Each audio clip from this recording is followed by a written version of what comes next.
आप देख रहे हैं इंडिया टाउन न्यूज, भारत की बात। नमस्कार, आप देख रहे हैं इंडिया टाउन न्यूज और मैं हूं आपके साथ सुरभि शुक्ला। स्वागत है आपका हमारे खास बुलेटिन दुर्ग भिलाई की खबरों में। तो चलिए बुलेटिन शुरू करने से पहले एक नजर डालते हैं आज की सुर्खियों पर।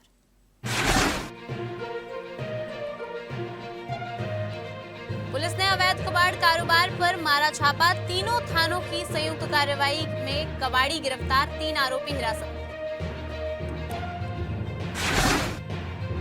अवैध शराब पर पुलिस का सख्त अभियान, जिले में 157 मामले पंजीकृत, अवैध शराब पर कड़ा नियंत्रण।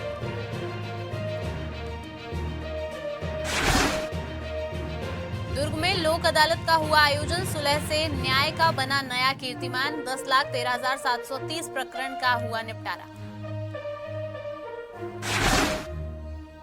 ऑनलाइन हथियार सप्लाई, पूर्व रंजिश में धारदार हथियार से हमला, 2 कर्मचारी हुए गिरफ्तार।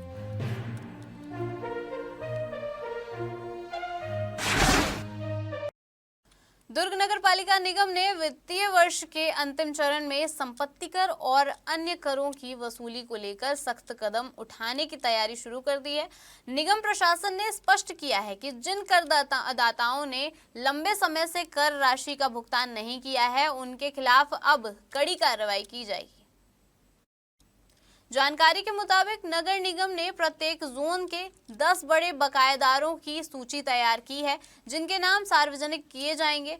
इसका उद्देश्य इन करदाताओं को शीघ्र कर भुगतान के लिए प्रेरित करना है। अगर इसके बावजूद बकाया राशि जमा नहीं की जाती है तो उनके खिलाफ कुर्की, संपत्ति सीलबंद और अन्य वैधानिक कार्रवाई की जाएगी। नगर निगम आयुक्त सुमित अग्रवाल ने शहर के सभी नागरिकों और करदाताओं से अपील की है कि वे 31 मार्च से पहले अपना बकाया संपत्ति कर और अन्य करों का भुगतान कर दें, ताकि अनावश्यक कार्रवाई से बचा जा सके। उन्होंने बताया कि 31 मार्च के बाद बकाया करों की वसूली 17% अधिभार के साथ की जाएगी। दुर्ग पुलिस ने अवैध कबाड़ कारोबार पर बड़ा अंकुश लगाते हुए तीनों थानों की संयुक्त कार्रवाई की। कार्रवाई में सिटी कोतवाली, मोहन नगर और अंडा थाना की टीमों ने सक्रिय भूमिका निभाई। दरअसल थाना सिटी कोतवाली को मुखबिर से सूचना मिली कि 3 अलग अलग लोग अवैध रूप से कबाड़ खरीद और बेच रहे हैं। सूचना मिलते ही पुलिस टीम ने मौके पर दबिश दी और तीनों आरोपियों को गिरफ्तार कर उनसे पूछताछ की। आरोपियों ने कबाड़ कारोबार करना स्वीकार किया और पुलिस ने उनकी कबाड़ सामग्री जब्त कर ली। इसी तरह थाना मोहन नगर क्षेत्र के तितुरडीह में एक कबाड़ दुकान पर छापा मारकर लगभग 500 किलोग्राम पुराने लोहे के कार पार्ट्स जब्त किए गए। दुर्ग जिले में कानून व्यवस्था को मजबूत बनाए रखने और अवैध मदिरा के विक्रय, परिवहन और संग्रहण पर कड़ी निगरानी रखने के लिए पुलिस ने एक विशेष अभियान चलाया है। जी हां, अभियान के दौरान जिले के सभी थाना क्षेत्रों में पुलिस टीमों ने सार्वजनिक स्थलों, संभावित संवेदनशील स्थानों और संदिग्ध व्यक्तियों की सघन जांच की। इस कार्रवाई में अवैध मदिरा गतिविधियों में शामिल पाए गए व्यक्तियों के खिलाफ छत्तीसगढ़ आबकारी अधिनियम के तहत कुल 157 प्रकरण पंजीबद्ध किए गए। पुलिस अधिकारियों ने बताया कि अभियान में जिले के सभी थाना प्रभारियों, विवेचना अधिकारीगण और पेट्रोलिंग स्टाफ ने सक्रिय और सतर्क भूमिका निभाई। उनकी कड़ी मेहनत और समयबद्ध कार्रवाई से अवैध मदिरा के मामलों पर नियंत्रण स्थापित किया गया। जिले के बोरसी पद्मनाभपुर क्षेत्र के एक मकान में अज्ञात कारणों से आग लग गई। जी हां, सूचना मिलते ही जिला सेनानी और जिला अग्निशमन अधिकारी के मार्गदर्शन में अग्निशमन और आपातकालीन सेवा की टीम मौके पर पहुंची और आग पर काबू पाया गया। जानकारी के अनुसार आग राजरतन नाम के व्यक्ति के निवास स्थान पर अचानक लगी। आग घर के कई हिस्सों में फैल चुकी थी। इस दौरान दमकल कर्मियों ने धुएं से भरे घर में प्रवेश कर 2 सिलेंडर सुरक्षित बाहर निकाले और आग बुझाई। आग लगने का कारण फिलहाल अज्ञात है और इसकी जांच पुलिस द्वारा की जा रही है। समय पर पहुंची अग्निशमन टीम और उनके साहसिक प्रयासों की वजह से बड़ी दुर्घटना टल गई। अधिकारी और कर्मियों की तत्परता ने जानमाल की हानि को रोका और सुरक्षा के महत्व को दोहराया। छत्तीसगढ़ के मुख्यमंत्री विष्णुदेव साय ने गुरु घासीदास केंद्रीय विश्वविद्यालय कोनी में राज्य की गौधाम योजना का शुभारंभ किया। इस अवसर पर मुख्यमंत्री ने सभी जिलों में वर्चुअल माध्यम से योजना की शुरुआत की। कार्यक्रम के दौरान बिलासपुर के कोनी में आयोजित मुख्य समारोह का सीधा प्रसारण भी किया गया। इस अवसर पर विधायक ललित चंद्राकर ने कहा कि मुख्यमंत्री साय के नेतृत्व में यह योजना ग्रामीण अर्थव्यवस्था को सशक्त करने और पशुधन संरक्षण को नई दिशा देने के लिए शुरू की गई है। यह योजना न केवल पशुधन की सुरक्षा और नस्ल सुधार को बढ़ावा देगी, बल्कि जैविक खेती, चारा विकास और गौ आधारित उद्योगों के माध्यम से गांव-गांव में रोजगार के नए अवसर भी प्रदान करेगी।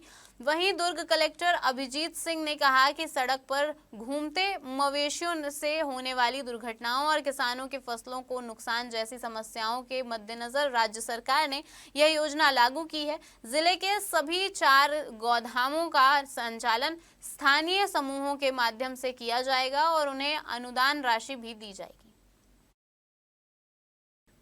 वक्त हो चुका है एक छोटे से ब्रेक का। बने रहिए इंडिया टाउन न्यूज के साथ। कभी कभी चेहरे का छुपा दर्द दुनिया नहीं देख पाती है।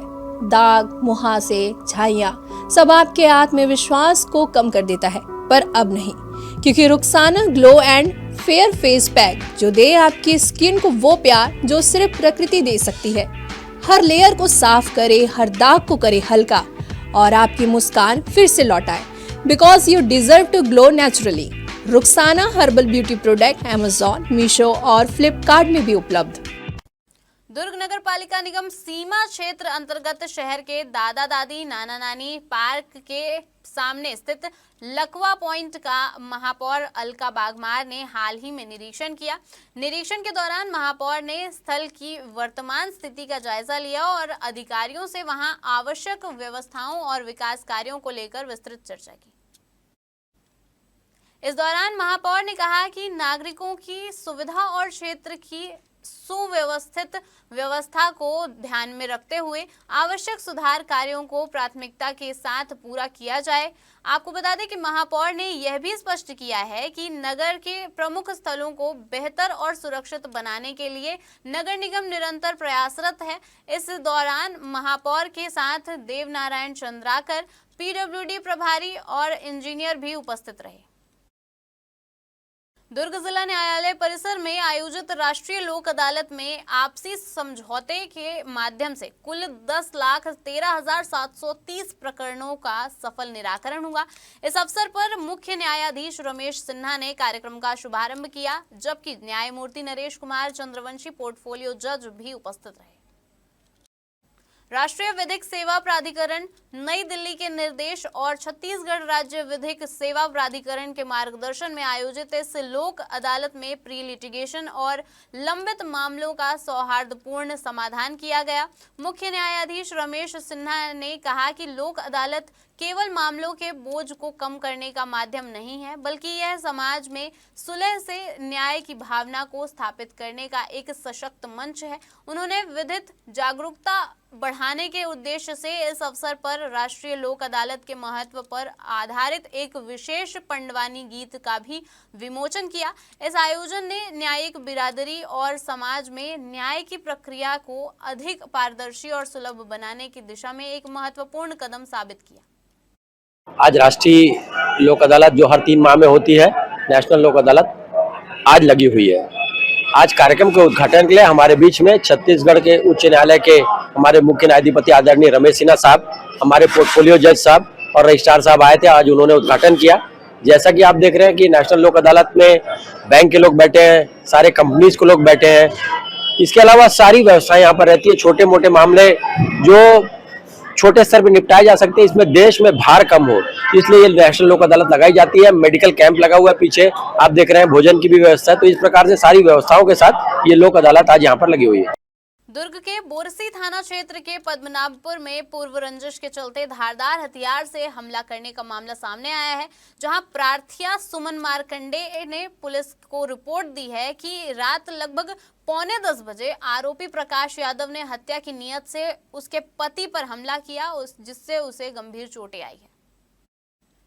पुलिस ने मामला दर्ज कर जांच शुरू की। जांच के दौरान मुख्य आरोपी प्रकाश यादव को पहले ही गिरफ्तार कर न्यायिक रिमांड पर भेजा जा चुका है। आगे की जांच में यह खुलासा हुआ है कि घटना में प्रयुक्त प्रतिबंधित धारदार हथियार ऑनलाइन ऑर्डर के माध्यम से डिलीवर किया गया था। इस पर कार्रवाई करते हुए कंपनी के एरिया मैनेजर और डिलीवरी से जुड़े कर्मचारी को नोटिस जारी कर पूछताछ की गई है। आपको बता दें कि आरोपियों ने हथियार की आपूर्ति संबंधी कोई वैध दस्तावेज नहीं प्रस्तुत किए हैं।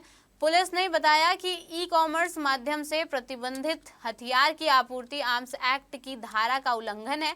इसी आधार पर दोनों आरोपियों को गिरफ्तार कर न्यायिक रिमांड पर भेजा गया है। पुलिस ने आम जनता से अपील की है कि किसी भी प्रकार के प्रतिबंधित हथियार के लेन देन में शामिल न हो और ऐसे मामलों की जानकारी तुरंत पुलिस को दी जाए।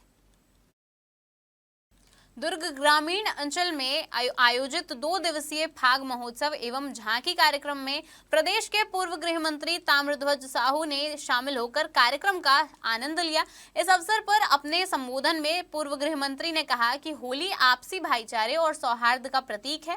उन्होंने कहा कि ऐसे आयोजनों से हमारी लोक संस्कृति जीवित रहती है। फाग गीत हमारी समृद्ध लोक संस्कृति की अमूल्य परंपरा है जो युगों से चली आ रही है।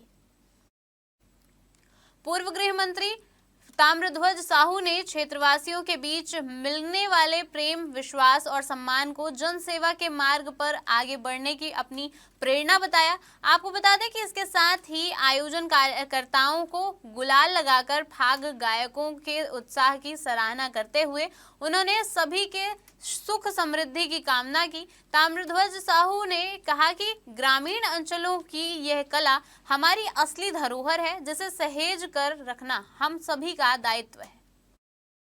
हमारे खास बुलेटिन दुर्ग भिलाई की खबरों में फिलहाल इतना ही। देखते रहिए इंडिया टाउन न्यूज, भारत की बात। नमस्कार। आप देख रहे हैं इंडिया टाउन न्यूज, भारत की बात।